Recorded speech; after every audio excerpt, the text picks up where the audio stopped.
Welcome everyone. Morning news के इस session में आपका स्वागत है। मैं विपिन शर्मा आज लेकर आया हूं आज के समाचार पत्रों में छाई हुई मुख्य खबरें, जो ज़्यादातर जो हमारे रोजगार पाने के इच्छुक युवा भाई बहन हैं उनके लिए काम की खबरें हैं। तो बिना देर किए हुए करते हैं शुरू। 69,000 शिक्षक भर्ती मामले पर मोदी और योगी के बीच चर्चा हुई है। अचानक दिल्ली पहुंचे सीएम। उपचुनाव से पहले भर्ती का विवाद हल निकाल ओबीसी को संदेश देने की कोशिश की गई है। उपचुनाव पर भी चर्चा हुई। पीएम मोदी को योगी ने महाकुंभ का न्योता भी दिया है। इसके बाद पीएम से मिलने के बाद में पार्टी अध्यक्ष जेपी नड्डा जी से भी मिले हैं। उत्तर प्रदेश के सीएम योगी आदित्यनाथ रविवार को अचानक राजधानी दिल्ली पहुंचे और प्रधानमंत्री नरेंद्र मोदी के साथ बैठक की। प्रधानमंत्री आवास पर करीब 1 घंटे चली बैठक में दोनों नेताओं के बीच विधानसभा की 9 सीटों पर होने वाले उपचुनाव और अगले साल जनवरी में होने वाले महाकुंभ की तैयारियों पर चर्चा हुई है। सीएम योगी ने पीएम मोदी का महाकुंभ में आने का न्योता भी दिया है। सूत्रों का कहना है कि इस दौरान प्रदेश में 69,000 शिक्षक भर्ती मामले में उपजा हुआ जो विवाद है उसका राजनीतिक हल निकालने पर भी चर्चा हुई है। पीएम से मुलाकात के बाद सीएम योगी ने पार्टी अध्यक्ष जेपी नड्डा से उनके आवास पर मुलाकात की। देखते हैं 69,000 में जो फंसे हुए अभ्यर्थी हैं उनके साथ क्या फैसला होता है। 7,279 विशेष शिक्षकों की बहाली प्रक्रिया शीघ्र होगी। खबर है बिहार पटना से। सामान्य प्रशासन विभाग बीपीएससी को भेजेगा नियुक्ति की अधियाचना। 5,534 शिक्षक कक्षा 1 से 5 वाले विद्यालयों में होंगे बहाल और 1,745 विशेष शिक्षक कक्षा 6 से 8 वाले स्कूलों में होंगे भर्ती। इसी के साथ एक और अच्छी खबर है कि नाम में या आधार में सुधार को आवेदन आज तक है। सक्षमता परीक्षा उत्तीर्ण जो शिक्षक हैं उनके नाम, जन्मतिथि यानी जन्मदिन, आधार संख्या, मोबाइल नंबर आदि में सुधार को लेकर आवेदन देने का जो सोमवार तक का समय है वो आज पूरा होने वाला है। शिक्षा विभाग ने ऐसे शिक्षकों को कहा है कि वह 4 नवंबर तक अपने पदस्थापन वाले जिले के जिला शिक्षा पदाधिकारी डीईओ को आवेदन देंगे। आवेदन के आधार पर जिले के जिला कार्यक्रम पदाधिकारी डीपीओ बिहार विद्यालय परीक्षा समिति की वेबसाइट पर संशोधित करेंगे। राज्य में ऐसे शिक्षकों की संख्या 10,219 है जिनके नाम, आधार संख्या आदि में अंतर रहने के कारण काउंसलिंग नहीं हो पाई है। तो आगे करते हैं। अंतिम उत्तर कुंजी के आधार पर जारी होगा परिणाम। उत्तर प्रदेश से खबर है। उत्तर प्रदेश पुलिस भर्ती व प्रोन्नति बोर्ड द्वारा आयोजित सिपाही भर्ती परीक्षा की वेबसाइट पर जारी उत्तर कुंजी 9 नवंबर के बाद हटा ली जाएगी। इसके बाद ही तैयार अंतिम उत्तर कुंजी के आधार पर परीक्षा परिणाम जारी किया जाएगा। उत्तर प्रदेश भर्ती बोर्ड ने अपील की है कि उत्तर कुंजी देखने के बाद अभ्यर्थी तुरंत अपनी शारीरिक परीक्षा की तैयारी शुरू कर दें। शारीरिक परीक्षा को लेकर काफी प्रतिस्पर्धा रहती है, तो अभ्यर्थियों की आपत्तियों जो हैं उनके बाद ही भर्ती बोर्ड ने गलत मिले 25 सवालों को निरस्त कर दिया था। 9 नवंबर के बाद वेबसाइट से हट जाएगी उत्तर कुंजी, इसे ध्यान रखें। अभ्यर्थियों की आपत्तियों के बाद गलत निकले 25 सवाल रद्द किए गए हैं। और अगर आपको अधिक जानकारी चाहिए तो इसे आप वेबसाइट है बोर्ड की, इस पर संपर्क कर सकते हैं uppb.gov.in पर। परिषदीय स्कूल बंद करने से गरीबों के बच्चों का नुकसान होगा। 50 बच्चों से कम परिषदीय स्कूल बंद होंगे। तो बसपा सुप्रीमो मायावती ने राज्य सरकार के 50 से कम छात्रों वाले प्राथमिक विद्यालयों को बंद करने के फैसले को गलत करार देते हुए कहा है कि ऐसे में गरीब बच्चे आखिर कहां पढ़ेंगे। उन्होंने रविवार को सोशल मीडिया एक्स पर लिखते हुए कहा कि राज्य सरकार ने 50 से कम छात्रों वाले बदहाल 27,764 परिषदीय प्राथमिक और उच्च प्राथमिक विद्यालयों को बंद करने के बजाय जरूरी सुधार करके उन्हें बेहतर बनाने के उपाय पर विचार करने को कहा है। आगे खबर है क्रिकेट टीम से, इंडियन मेंस क्रिकेट टीम से। तो शर्मनाक हद हो चुकी है हार। टीम इंडिया घर में 3-0 से सफाया हो चुका है। न्यूजीलैंड ने रविवार को 25 रन से जीत दर्ज कर 3 टेस्ट मैच की सीरीज जो है 3-0 से अपने नाम कर ली है। पहला अवसर है जब भारतीय क्रिकेट टीम का अपनी धरती पर 3 मैच की सीरीज में सुपड़ा साफ हुआ। इससे पहले टीम इंडिया ने अपनी धरती पर 2000 में दक्षिण अफ्रीका के हाथों 2 मैच की सीरीज हार गई थी। आगे खबर है स्मार्ट प्रीपेड मीटर से लाभ हानि का आकलन जरूरी है। खबर है उत्तर प्रदेश राज्य विद्युत उपभोक्ता परिषद से। उन्होंने राज्य विद्युत नियामक आयोग द्वारा स्मार्ट मीटर लगाने के संबंध में जारी वित्तीय विश्लेषण के हवाले से बिजली कंपनियों को कटघरे में खड़ा किया। परिषद ने कहा है कि राज्य में करीब 1.70 करोड़ लाइफ लाइन उपभोक्ताओं के परिसर में स्मार्ट प्रीपेड मीटर लगाने से बिजली कंपनियां आर्थिक दिक्कतों में आ जाएंगी। इन उपभोक्ताओं के परिसर में स्मार्ट मीटर लगाने से पहले नफा और नुकसान का वित्तीय विश्लेषण कर लिया जाना चाहिए। आगे खबर है सहारा में बढ़ती हरियाली एशिया के लिए घातक साबित होगी। सर्दियों की मौसम जो है उसकी अवधि घटने लगेगी और गर्मियों की बढ़ने लगेगी। पूरे साल जारी रह सकता है भारी बारिश का भी दौर।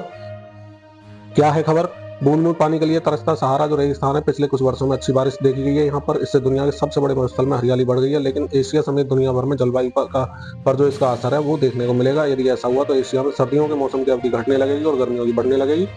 साल भर भारी बारिश का जो दौर है जारी रह सकता है। क्लाइमेट ऑफ द पास्ट पत्रिका में प्रकाशित अध्ययन में यह दावा किया गया है। इटली के IUSS school for advance studies के प्रमुख शोधार्थी हैं डॉक्टर मार्को उन्होंने बताया कि सहारे की हरियाली नमी पैदा करेगी। इसका अर्थ है कि उत्तरी गोलार्ध पर बहने वाली हवाओं का जो रुख है नमी के कारण बदलने लगेगा। मुख्य हेडलाइन इस तरह से है कि अमेरिका में गर्मी बढ़ेगी और मौसम शुष्क होने लगेगा। पश्चिमी यूरोप में असहनीय ठंड और भीषण गर्मी पड़ेगी।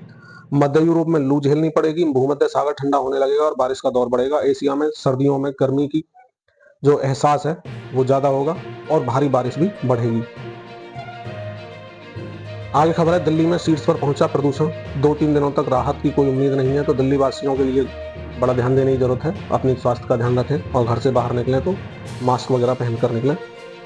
आगे खबर है, हर स्कूल में छात्रों के अनुपात में शिक्षकों की होगी पोस्टिंग।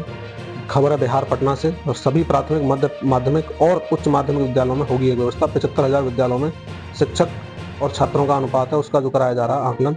राज्य के प्रत्येक विद्यालय के जो छात्र हैं उनका अनुपात और शिक्षकों की पोस्टिंग एक अनुपात बनाया जा रहा है। इसके लिए शिक्षा विभाग द्वारा जिलेवार प्रत्येक विद्यालय में छात्र शिक्षक अनुपात का आकलन कराया जा रहा है। चूंकि 31 दिसंबर से पहले शिक्षकों के स्थानांतरण और पदस्थापन सुनिश्चित किया जाना है, इससे पहले प्रत्येक विद्यालय में छात्र शिक्षक का जो अनुपात है इसका आकलन इसलिए भी जरूरी है क्योंकि अधिसंख्य विद्यालयों में शिक्षकों का पदस्थापन हो चुका है। निरीक्षण में यह बात सामने आई है, कहीं छात्रों के अनुपात में शिक्षकों की संख्या ज्यादा है तो कहीं कम है। इसके मद्देनजर जिला जो शिक्षा अधिकारी हैं उनसे 10 नवंबर तक उन्होंने रिपोर्ट मांगी है। 60,000 स्टूडेंट्स का भविष्य अधर में है। हाईकोर्ट का आदेश भी बेअसर हो चुका है। बिहार के पैरामेडिकल और डेंटल का रिजल्ट 4 महीने बाद भी जारी नहीं किया गया है। इसमें हाईकोर्ट ने 3 महीने में आदेश जारी किया था रिजल्ट लेने का, लेकिन 5 महीने होने के बाद भी रिजल्ट जारी न होने से ऊहापोह की स्थिति बनी हुई है। छात्रों के जीवन पर बहुत बुरा असर पड़ रहा है। जल्द बंद हो सकते हैं 27,000 बेसिक स्कूल। डीजी ने बैठक में दिए मर्जर करने की तैयारी के निर्देश। 50 से कम विद्यार्थी वाले स्कूल हुए चिन्हित और 18 अक्टूबर को एक खबर प्रकाशित हो चुकी है कि 27,000 बेसिक स्कूलों का अस्तित्व खतरे में है। तो इसी पर मायावती जी का बयान आया है। और खबर क्या है, दूरी को लेकर एक नियम भी बनाया हुआ, राइट टू एजुकेशन आरटीई के अनुसार 1 किलोमीटर की परिधि में एक प्राइमरी स्कूल और 3 किलोमीटर की परिधि में एक अपर प्राइमरी स्कूल होना चाहिए। यह नियम इसलिए बनाया गया ताकि किसी भी बच्चे को स्कूल से दूरी के कारण शिक्षा से वंचित न रहना पड़े। स्कूलों का मर्जर हुआ यानी एक दूसरे में विलोपन हुआ तो इस नियम का उल्लंघन होना तय है। 1.42 लाख पदों पर भर्ती को गुहार लगाई गई है। परिषदीय विद्यालयों में शिक्षक भर्ती का इंतजार कर रहे युवाओं ने मुख्यमंत्री योगी आदित्यनाथ को पत्र लिखकर 1.42 लाख पदों पर भर्ती की गुहार लगाई है। क्रिकेट से ही खबर है, रोहित शर्मा जी हमारी क्रिकेट टीम के कप्तान, उन्होंने कहा मेरे कैरियर का सबसे बुरा दौर और मेरी ही जिम्मेदारी है, जो हो गया सो हो गया। एक खिलाड़ी के तौर पर, एक कप्तान के तौर पर, एक टीम के तौर पर हम सभी को आगे के बारे में देखना होगा। हमें देखना होगा कि हम यहाँ जो हासिल नहीं कर पाए उसे कैसे सुधार सकते हैं। हमारे पास ऑस्ट्रेलिया में जाकर तो खास करने का अच्छा मौका है, रोहित शर्मा जी का बयान है। नंबर 2 पर फिसल जाने से बढ़ गई भारतीय टीम की चुनौतियां। न्यूजीलैंड के खिलाफ 3 मैचों की घरेलू सीरीज में हार के बाद भारत वर्ल्ड टेस्ट चैंपियनशिप यानी WTC तालिका में पहले से दूसरे स्थान पर खिसक गया। WTC के मुताबिक चक्र में भारत की 5वीं हार के बाद उसके अंक प्रतिशत टीसीटी में बड़ी गिरावट आई है। टीम का अंक प्रतिशत पहले 62.82 था, जब वो 58.33 हो गया। इस प्रकार भारत जो मौजूदा चैंपियन ऑस्ट्रेलिया के नाम जो पहला हो गया है और अब इसके बाद भारत दूसरे स्थान पर खिसक गया है।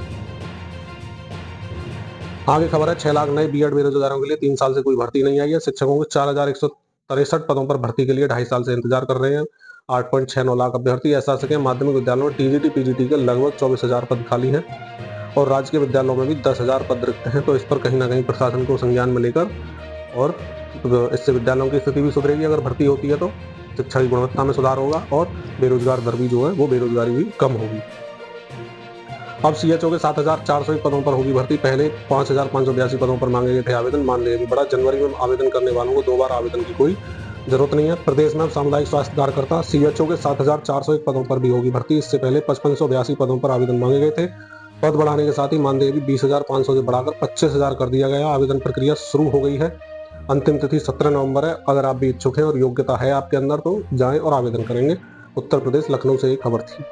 8 नवंबर से T20 इंटरनेशनल सीरीज का रोमांच शुरू होने वाला है। यह मैच इंडियन टीम और साउथ अफ्रीका टीम के बीच होने वाला है। South Africa national cricket team बनाम इंडियन नेशनल क्रिकेट टीम के बीच 4 मैचों की T20 इंटरनेशनल सीरीज का आगाज 8 नवंबर से होगा। चारों मैचों का मुकाबले जो है वो डरबन, गेकेबरहा, सेंचुरियन और जोहान्सबर्ग में खेले जाएंगे। अफ्रीका दौरे पर टीम इंडिया अपनी जीत का सिलसिला जारी रखना चाहेगा, जिसने पिछली बार सबसे छोटे प्रारूप में खेलते हुए श्रीलंका को 3-0 से हराया था। आयरलैंड के खिलाफ सितंबर में 1-1 से ड्रॉ में रहे और बांग्लादेश के खिलाफ 3-0 से जीत हासिल करने के बाद साउथ अफ्रीका सीरीज में उतरेगी। सूर्य कुमार इसके कैप्टन होंगे। तो all the best to team India. देखते हैं कितना अच्छा प्रदर्शन आप कर पाते हैं। केदारनाथ यमुनोत्री के कपाट शीतकाल के लिए बंद हो चुके हैं। केदारनाथ धाम में 16 लाख से ज्यादा श्रद्धालुओं ने इस बार दर्शन किए हैं। 17 नवंबर को बद्रीनाथ धाम के कपाट हो जाएंगे बंद। केदारनाथ में सबसे ज्यादा श्रद्धालु जो हैं वो आए हैं अब की बार। तो इसी के साथ आज की खबरों का सिलसिला यहीं समाप्त होता है। मिलते हैं नई खबरों में, नई वीडियो में। तो मैं विपिन शर्मा आपसे लेता हूँ विदा। हाँ, एक बात और, अगर आपने वीडियो को लाइक नहीं किया तो लाइक कर दें, चैनल को सब्सक्राइब कर लें, जिससे आने वाले टाइम में सारी खबरें आप तक टाइम टू टाइम पहुँचती रहें। इसी के साथ जय हिंद, जय भारत, वंदे मातरम।